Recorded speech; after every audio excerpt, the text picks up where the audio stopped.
Tanda-tanda ikhlas. Watai tak buat kebaikan yang buat roh tu senang tu. Watai buat kebaikan legop juga senang tu. Watai beruntung orang lain yang buat kebaikan juga senang. Persih agamanya lagi tak sayang anu.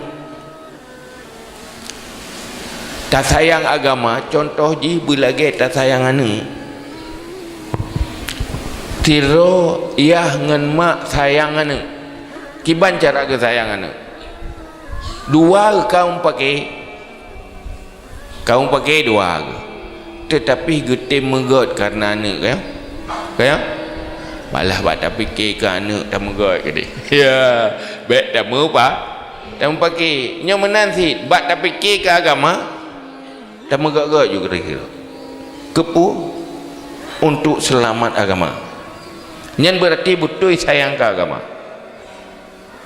Tetapi munyo haitim tak megot-got untuk agama, nyan payah tak pertanyakan. Ya ubibut hana sayang ke agama. Yang mana? Anak sakit. Ya, buka. Anak sakit, lakong rumah tengah pakai dua. Kaipa anak le Honda. Nyan pakai bang jotika. Sama-sama ya tu go mana kan? Piung pakai je le taat. Bono mungkin kagak mamak parang, kiak parang-parang je le, ya bebedah ne.